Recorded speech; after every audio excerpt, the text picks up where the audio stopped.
I am pleased to once again play host to Milton Friedman, who is now attached to Stanford. Well, I don't know what attached is and where we're looking for. The Hoover Institution, which is what, an academic... Oh, yes. The Hoover Institution was set up in honor of President Hoover. It's been there for a long time, and it's called the Hoover Institution for War, Revolution, and Peace. And they decided a while back they had enough peace, so they invited me to be a fellow there for a while.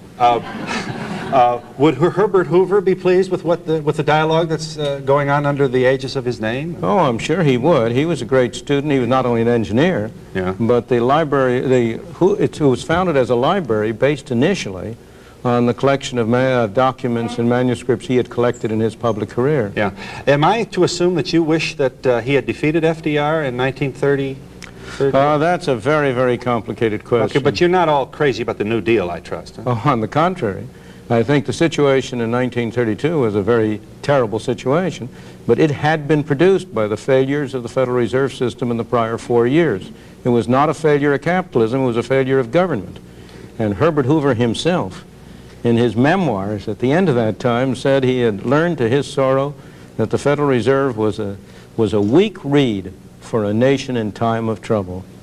So that you can't blame Hoover for the Depression, you can't blame business for the Depression, but Hoover has to take some of the blame. All right. Much of what Roosevelt did in the New Deal was unwise, but much of it was necessary. You can't, again, give a black and white judgment. All right, let's try some black and white questions, although there are no anathema to economists. One of the wonderful things about you is that when you speak, I almost always understand you, and that's a real breakthrough for you and for me as well. The government should help save Chrysler. We need 3 auto companies. The government has been helping to kill Chrysler, but it should not help to save Chrysler. Of course not.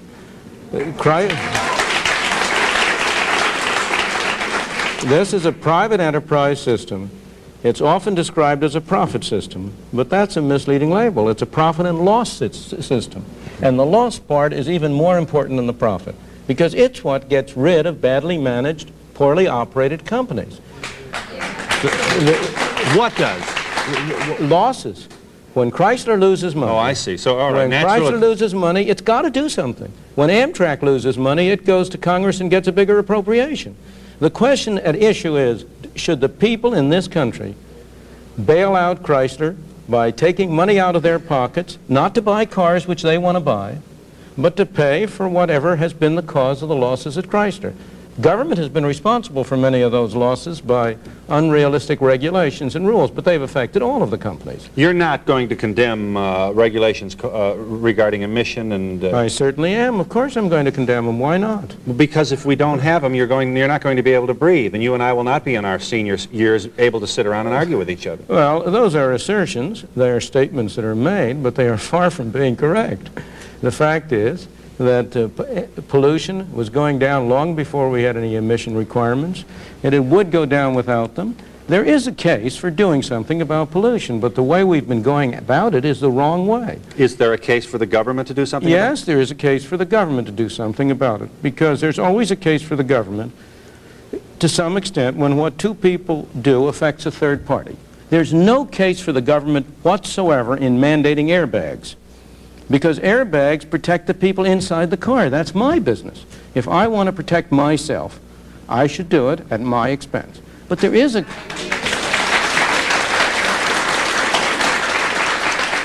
But there is a case for the government protecting third parties, protecting people who have not voluntarily agreed to enter. So there's more of a case, for example, for emission control than there is for airbags. But the question is, what's the best way to do it? And the best way to do it is not to have bureaucrats in Washington write rules and regulations saying that a car has to carry this, that, or the other. The best way to do it is to impose a tax on the amount of pollutants emitted by a car and make it in the self-interest of the car manufacturers and of the consumers to keep down the amount of pollution in that way. But how would you put a monetary value on particulate matter which is emitted from the end of an exhaust pipe? You do it now. What do you mean, how do you do it? You now require people to spend something like $500 per car for the purpose, supposedly, of reducing particulate matter, which means for the purpose of giving them an incentive to disconnect the equipment that's supposed to reduce pollution. You mean the owner? People are going out of their way. Yeah. Same with the buzzer. I assume that you... have you ever met Ralph Nader? Of course, I've debated Ralph Nader many times. And I assume you feel that... what is it that troubles you about him? I think he's wrong.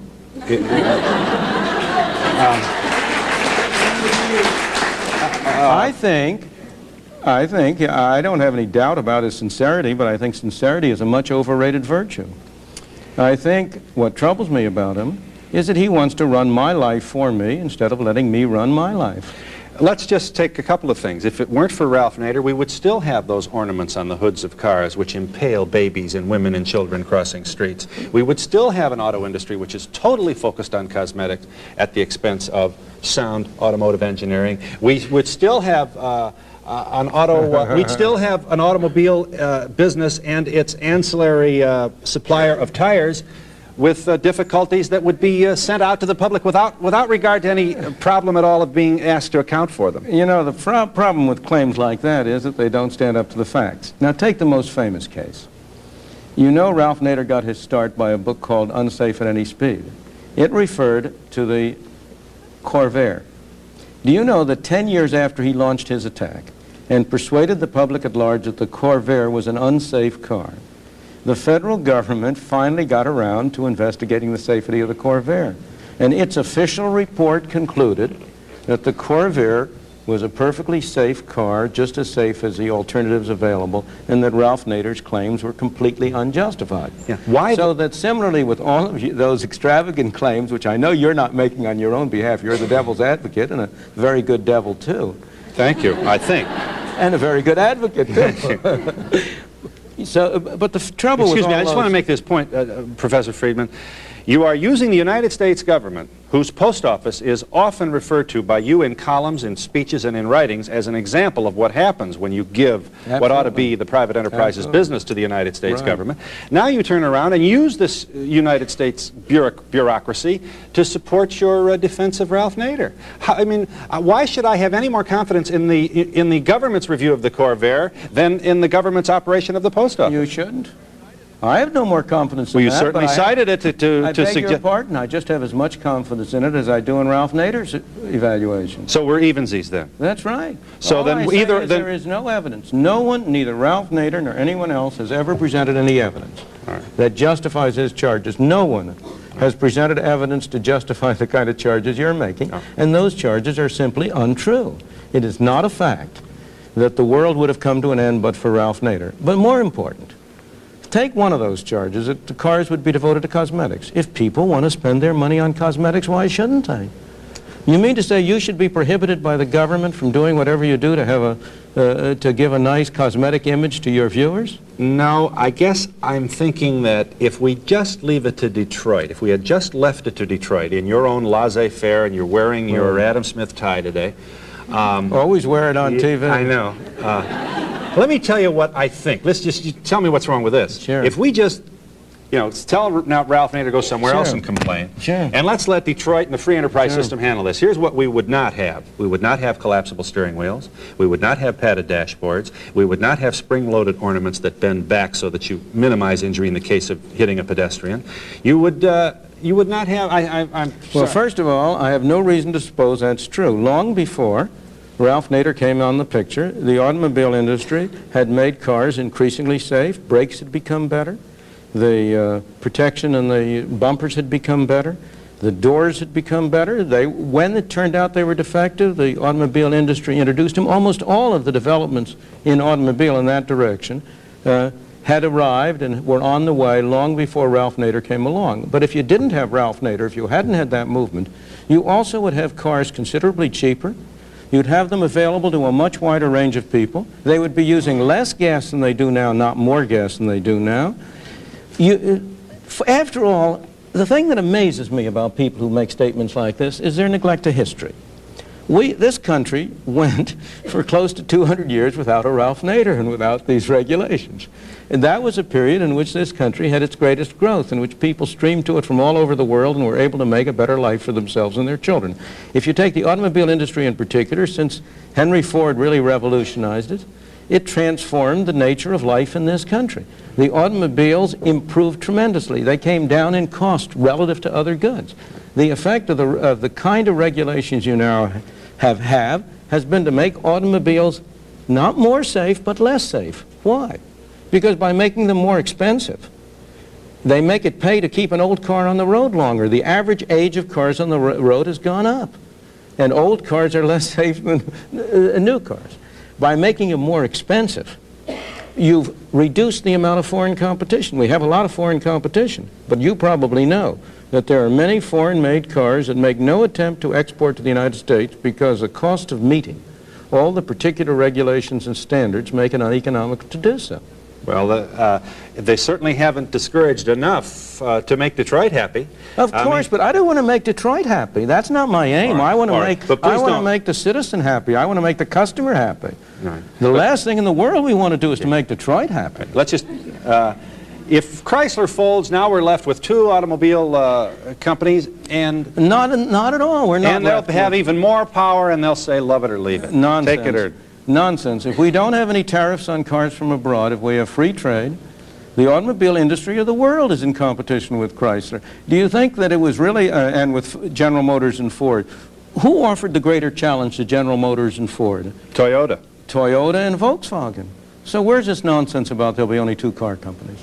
Yeah, but I have no objection to there being 100 car companies if the market stands it. But I don't believe you ought to artificially prop up a 3rd company in order to say we got 3 companies. This is Milton Friedman, professor, economics, the Nobel Prize winner. And just let me step here just a moment. Let me try and see if I can't get somewhere in the next segment. Dr. Friedman is our guest, and we hope you'll join us.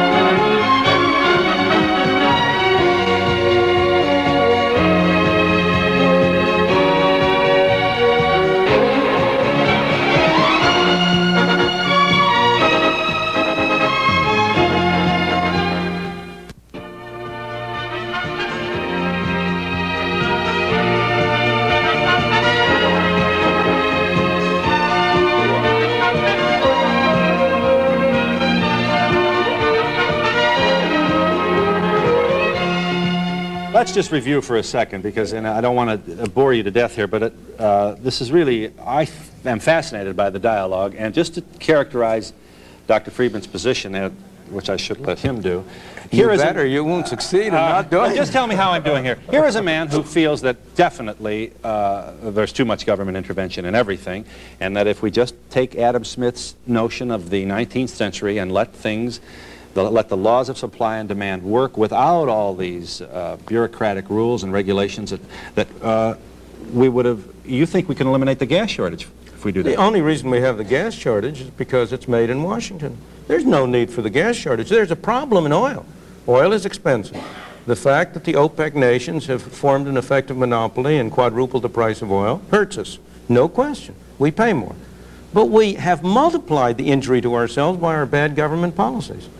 Here's Japan we were talking about a moment ago. Japan, it's 100% dependent on foreign oil. It has no gas lines. Why?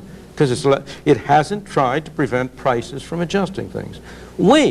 If the OPEC nations had been hiring our energy regulators as their agents, they couldn't have done a better job. They couldn't have done a better job, but they didn't have to. They got it for free.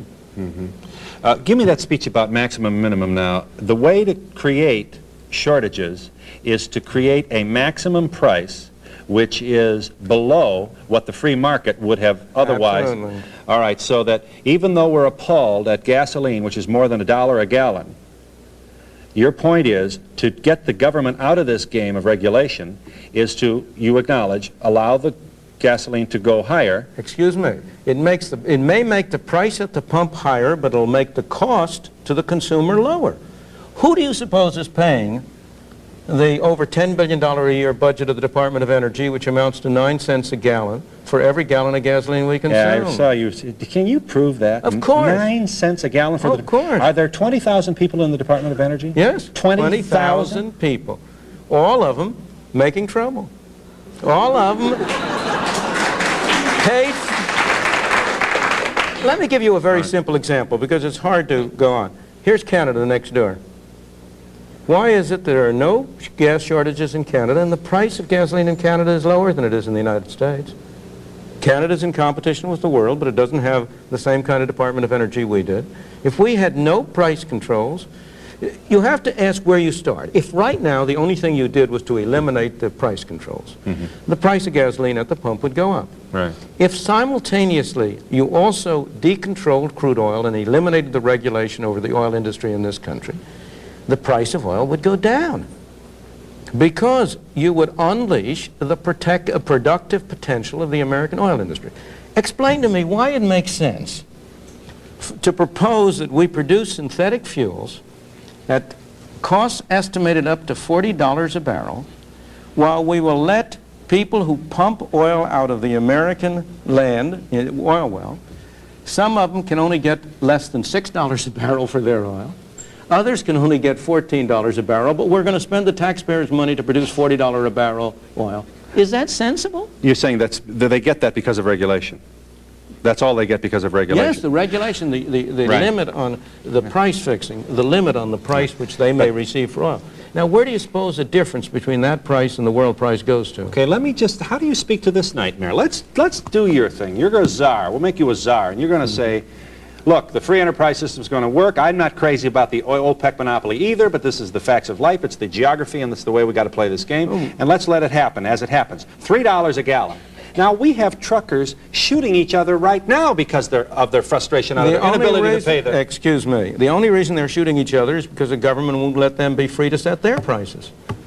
You have the ICC, the Interstate Commerce Commission, in turn fixes their prices. The Interstate Commerce Commission, in turn, decides who may and may not haul freight. Do you know that if you want to haul freight between certain places, you may have to buy the rights from a company that doesn't own any trucks? There are many people in this country who get income out of the accidental fact that they own ICC licenses to transport goods between point A and point B, which they don't use, but they rent out for others to use. The total cost, the total value of all of those rights, a purely artificial monopoly value that has no economic counterpart, is in the billions of dollars.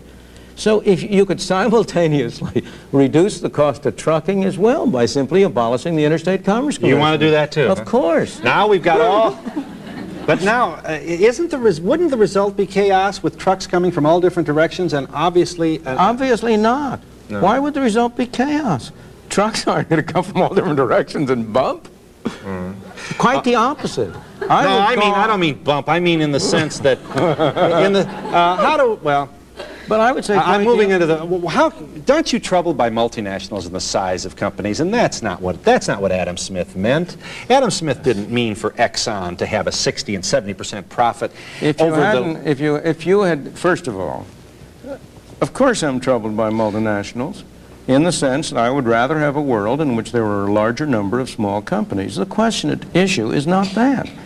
The question is, what are your alternatives and how do you promote such a world? One of the major reasons you have multinationals and large companies now is precisely because of the role which government plays. Here is Chrysler. Get back to it. The chairman of Chrysler is spending full time, has hired a whole group of lobbyists in Washington. He is engaging in a political campaign to get the government to bail him out. Now, is that a productive use of effort? If he weren't doing that, if he isn't bailed out, will the effect be that Chrysler will disappear? Not at all. Most bankrupt companies come back into operation with a new management and a clean financial slate and are more efficient. The fact that Chrysler goes bankrupt doesn't mean that his factories are going to go up in smoke. If they're worth using, they'll be bought by other people to be used. Like GM? And in fact, you'll have a strong... They might be. Doesn't that bother you? As compared with what? As compared to have the government own the factory and produce it? You know, can Sears buy Kmart too in your Of course. You think so? Sears has been one of the great protectors of the consumer all during its existence. As a matter of fact, you say, can Sears buy Kmart? The way Kmart has been growing, the question is going to be, can Kmart buy Sears? Yeah. But all right, but that's an example. Now take that. In other words, you really want the Justice Department out of this too, huh? I mean, you don't have any problem at all with a The most effective antitrust measure you could take in this country would be complete free trade. And the biggies will eat up the little ones? That is not We've true. already seen the demise of them. Excuse me, that has never happened. There have been very careful studies made of what has happened to the concentration of industry in this country over the past 100 years. And except in those areas where government has stepped in, it is not true that the biggies have eaten up the smallies. In fact, it's often been the other way. And Kmart is a good example. It started from nothing. Sears was already a major conglomerate. And Sears has been losing ground and going downhill, and Kmart has been rising. All right, just one question before this audience is anxious to ask you. When you sit in your study and throughout your career as a professor, you've met students and you've probably dealt with every kind of question, stupid through. I guess I want to know whether you've ever been tempted to become politically revolutionary. Here's my question. When you see around the globe the maldistribution of wealth, the desperate plight of millions of people in underdeveloped countries, when you see so few haves and so many have-nots, when you see the greed and the concentration of power within, did you ever have a moment of doubt about capitalism? And whether greed's a good idea to run on? Well, first of all, tell me, is there some society you know that doesn't run on greed? You think Russia doesn't run on greed? You think China doesn't run on greed? What is greed? Of course, none of us are greedy. It's only the other fellow who's greedy. The world runs on individuals pursuing their separate interests. The great achievements of civilization have not come from government bureaus. Einstein didn't construct his theory under order from a bureaucrat. Henry Ford didn't revolutionize the automobile industry that way. In the only cases in which the masses have escaped from the kind of grinding poverty you're talking about, the only cases in recorded history are where they have had capitalism and largely free trade. If you want to know where the masses are worst off, it's exactly in the kinds of societies that depart from that. So that the record of history is absolutely crystal clear, that there is no alternative way so far discovered of improving the lot of the ordinary people that can hold a candle to the productive activities that are unleashed by a free enterprise system. But it seems to reward not virtue as much as ability to manipulate the system. And what does reward virtue? You think a communist commissar rewards virtue? You think a Hitler rewards virtue? You think, excuse me, if you'll pardon me, do you think American presidents reward virtue? Do they choose their appointees on the basis of the virtue of the people appointed or on the basis of their political clout? Is it really true that political self-interest is nobler somehow than economic self-interest? You know, I think you're taking a lot of things for granted. And just tell me where in the world you find these angels who are going to organize society for us. Well, I don't even trust you to do that. Let alone myself. One of the nice things about having your own show is when you're able to say at any time, we'll be back in just a moment.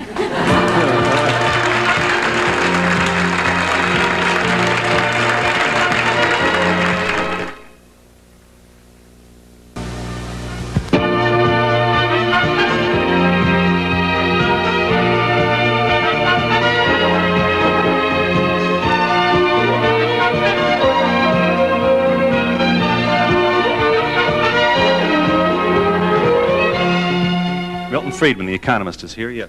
Yeah, first of all, I want to say I loved my Corvair. I would have helped a whole lot to get through this winter. How do people like Ralph Nader get to do the great things that they do? Does somebody hire them, or is it us that puts these people into whatever it is that does it? Of course it's we who do it. We do it by providing them with assistance. We do it by providing them with political clout, by electing people whom they recommend. And that's a good thing. I don't object to that. We want a free society, a free democracy, in which if a Ralph Nader has certain views, he ought to be free to express them. People who agree with him ought to be free to contribute money to help him pursue his objectives. They ought to be free to vote for people he recommends. If he doesn't have that freedom, how can I expect to have the freedom to argue the opposite point of view? So I don't believe there's anything wrong at all in the fact that Ralph has been able to get so much influence, except that I wish he had been using his extraordinary powers in a better cause. We should also make the point that for all your misgivings about Ralph Nader, he is not crazy about regulatory agencies either. And he, for a long time, and maybe even before you, wondered aloud about the appropriate function of the CAB in regulating airline fares. And if any thesis has been demonstrated, it's certainly been that. Over these past several months with deregulation, suddenly, what do you know, there are no empty seats on an airplane. No, you're quite right. A CAB has been a marvelous accidental example. But so far as Ralph Nader and regulation is concerned, you are quite right. Some of the groups under his organization have produced reports on ICC and so on that are excellent reports on the evils of regulation. The problem is that his solution is more of the same.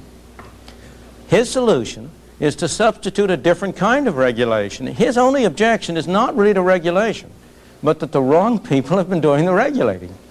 And so when you ask not what's wrong with what we've been doing, but how should we improve matters, he doesn't really have an effective alternative. What do you think is going to happen with inflation? Will it continue at the same rate that we've been having? Well, inflation doesn't ever continue quite at the same rate we've been having, but unfortunately, I cannot bring you any good news about inflation. Inflation has been on the rise. It's now running about 13%, 12% on a year-over-year basis. We may get some minor relief in the next year or so. I think it may go down to 8 or 9% at the lowest. But I am afraid that we will then be off on another round of the roller coaster. The path we have been on for the past 20 years is a roller coaster.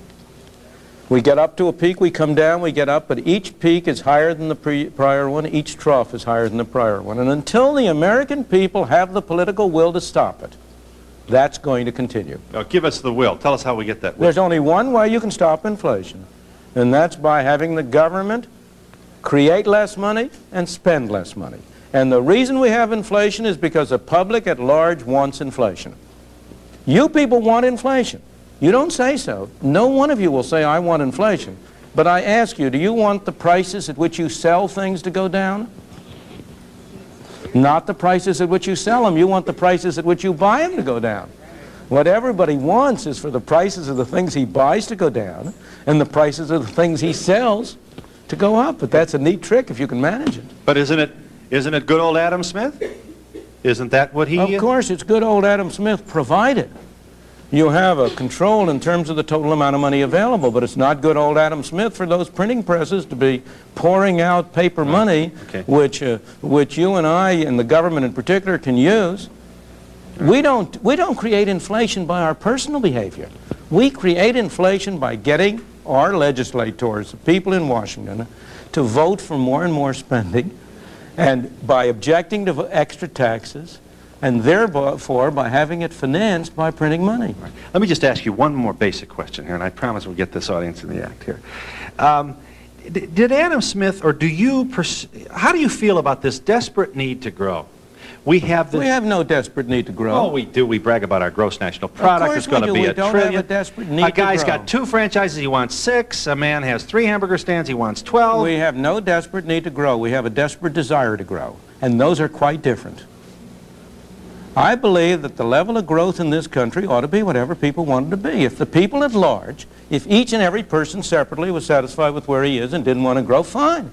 I have no objection. I don't want to impose growth on anybody. I want people to be free to pursue their own objectives. But it so happens that the American people have been a very dynamic, forward-looking people, and they have wanted to improve their conditions. But they haven't been wanting to stay But does still. numbers necessarily improve it? Hasn't the last 30 years demonstrated that hasn't worked? No, we haven't had an increase in numbers, and the last 30 years has not demonstrated that. Most people in this country are better off today than they were 30 years ago, although they're worse off than they were 6 or 7 or 8 years ago. All right, just one, let me chase you down one more time on this. General Motors wants to grow as well. That's okay with you. Of course. They have a natural desire to grow, huh? Right. Okay. But other people have also a natural desire, and other people check it. The check to General Motors growth is Toyota and Volkswagen. It's Checker Cab. Well, I think it's interesting that the checks American have come Motors. from outside this country. They by haven't and large. always. They haven't Okay. always come All right. from outside. So General, this but the country. point I'm making is General Motors has more power to grow. No. General Motors cannot get $1 out of your pocket unless you voluntarily pay it over. The government but if can, and that's the fundamental difference. All right, here's where I'm going with this. You give me a hard time trying to get there, but I think as General Motors grows, I see the possibility of abuse. Or as any company grows, as the Donahue show grows, suddenly I decide I've got all the answers and start preaching. Absolutely. Now your point is some guy will come along and shoot me down pretty good, and I lose, and that's the way the system. The bigger they Fine. are, the harder they fall. Good, gotcha. Okay. WT Grants, being an enormously big company, didn't keep it from going bankrupt. The New York Central, being a big company, didn't keep it from going bankrupt. Chrysler Corporation may be the third automobile company, but it's a $13 billion company. It's one of the biggest companies in this country. That isn't going to keep it from going bankrupt. Here's the killer, though. When somebody does come along with a better mousetrap, the multinational mousetrap company buys it. And now we're back to mediocrity again. And the initiative and the talent of the little old man in the shoe shop who came up with a better is gone. Temporarily, there are new people coming up with the little old men in the shoe shops. And one of the major reasons, as I was saying before, why multinationals are able to occupy the position they are is because government rules and regulations favor multinationals. Almost all government regulation favors big companies over little companies. And you think Exxon ought to be able to buy Reliance Electric? Of course. And what else you want them to buy? The hotels too? I mean, where are we going to stop? Look, if you say to Exxon, look, one thing we're going to do is to make it impossible for you to make any money producing oil. What do you think their stockholders want them to do? Have a hard time getting the American people to agree with that type of thing. First of all, Exxon doesn't buy anything. There isn't any Exxon. There are people. Exxon is a corporation owned by individual people. It's the stockholders of Exxon who ultimately are buying it. And if they don't like what Exxon is doing with their money, they have a perfectly good alternative. They can sell the stock. And as the stock went down, if the stockholders didn't like it, it would pay somebody to change the policy which Exxon is following. We have a far greater degree of control over what Exxon does than we have over what a lot of our government corporations do. Milton Friedman returns in a moment.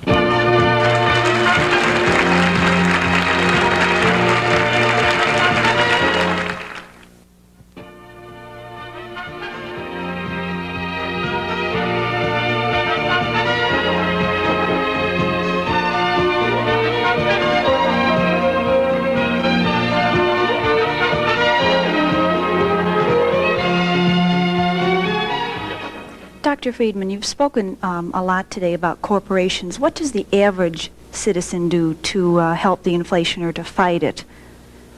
There is nothing the individual citizen can do to help or fight inflation in his personal behavior.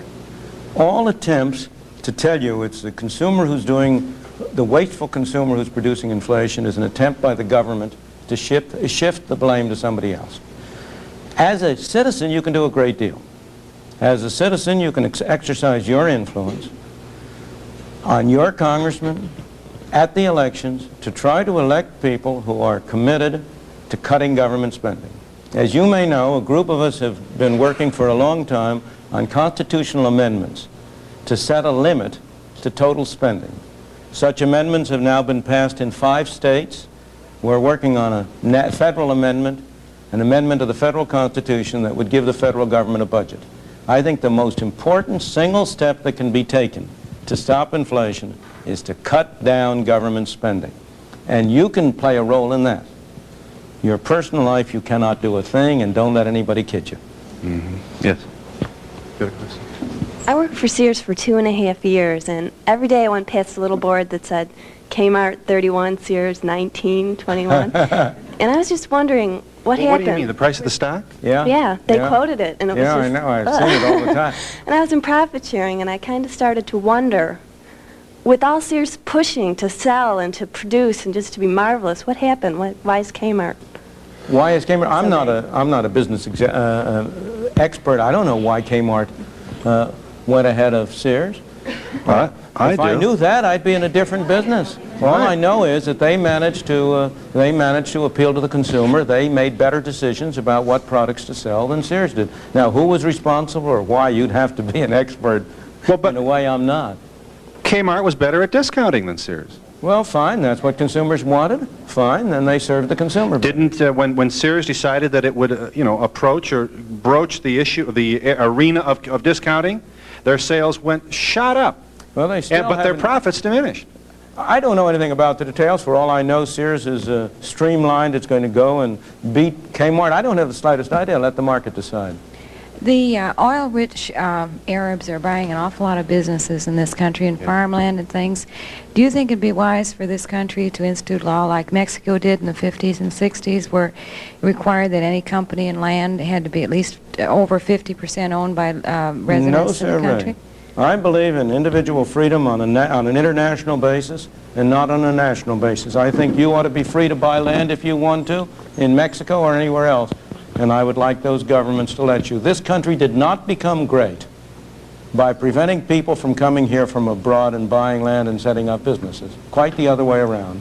And the reason we are making it so advantageous for them to buy here is because we're following such silly, counterproductive policies. Didn't it do a lot of damage in Mexico, though, when it did much more damage to were Mexico when they nationalized the oil industry.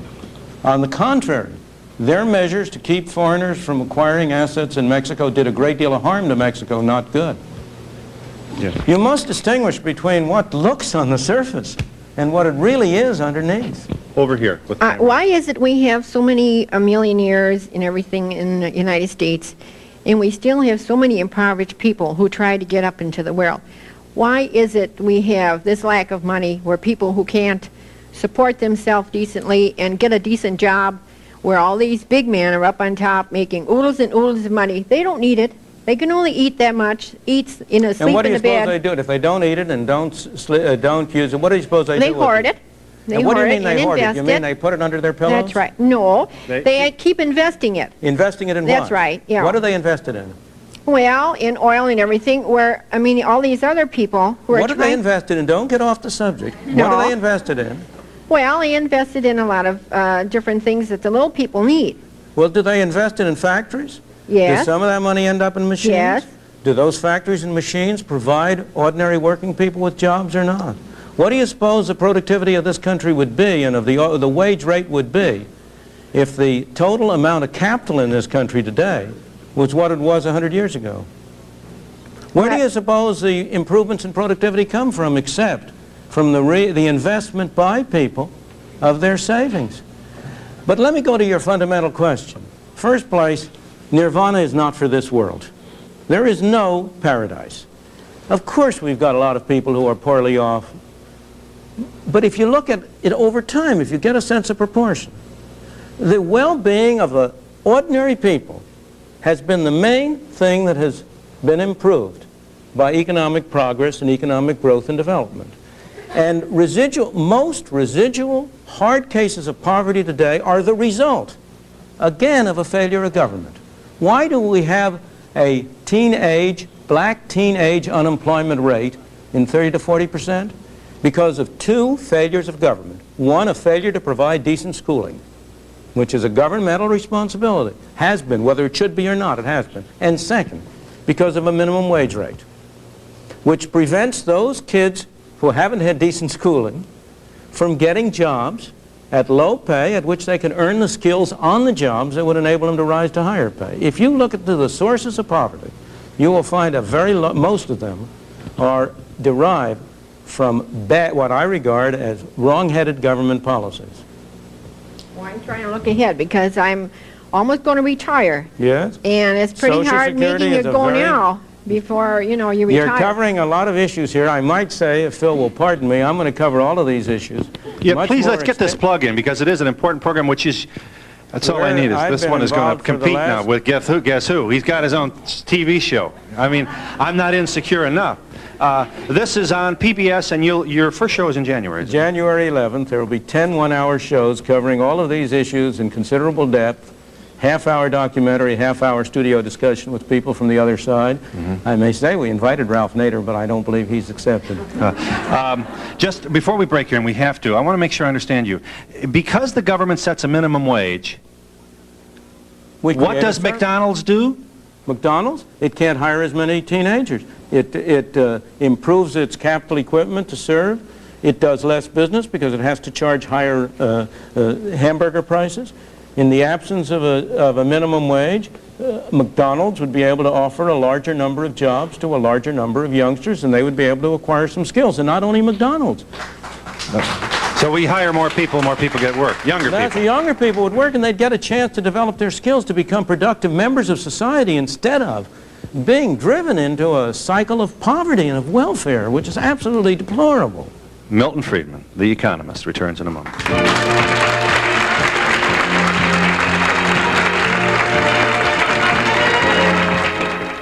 I want to know if you charge a lot for your services. In other words, how much do you get paid? As much as the market will stand. I believe in a market price, and I tell you something. I think people value what they get at what they pay for it. And what are you doing with your money? That is my business and not yours.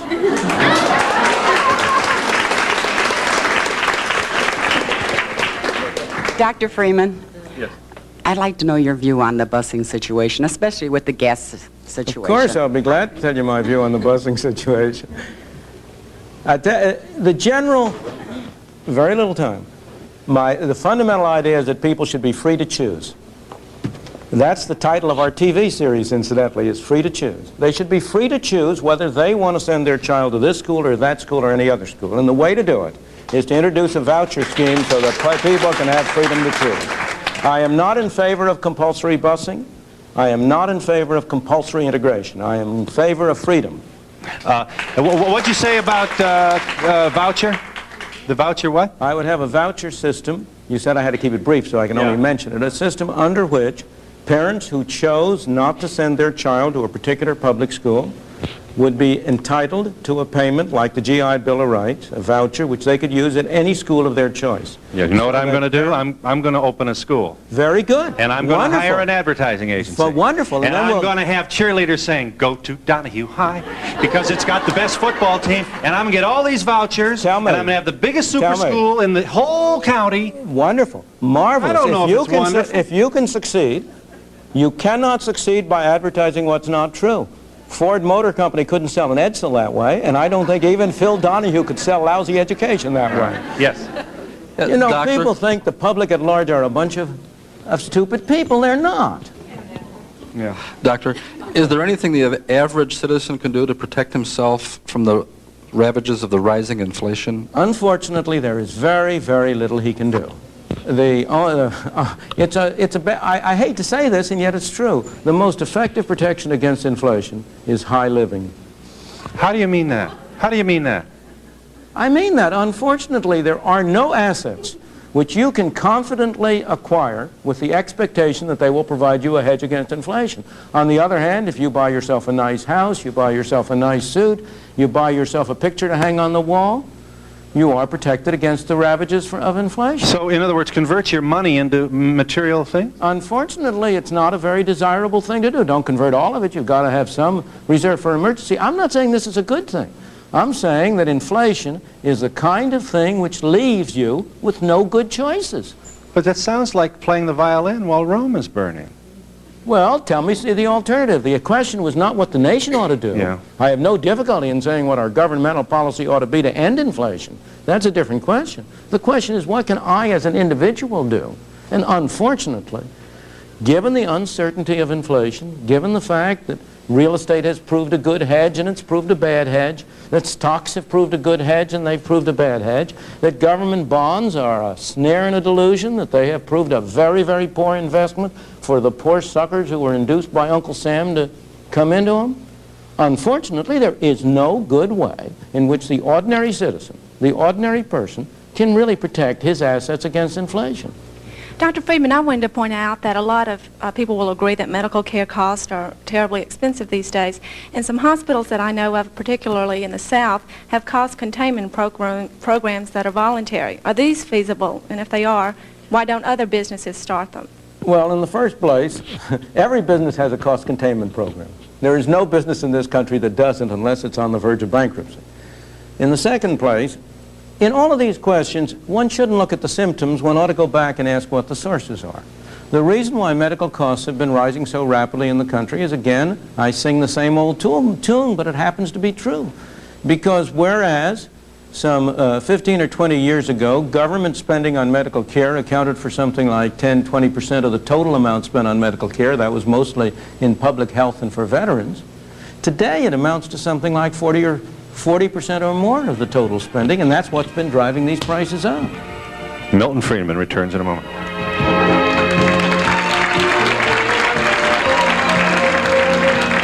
You'd be against mandatory wearing of helmets for motorcyclists, too. Of course. I think people ought to be free to do what they want. What's wrong with, why can't the government be paternalistic and maternalistic and care for its citizens?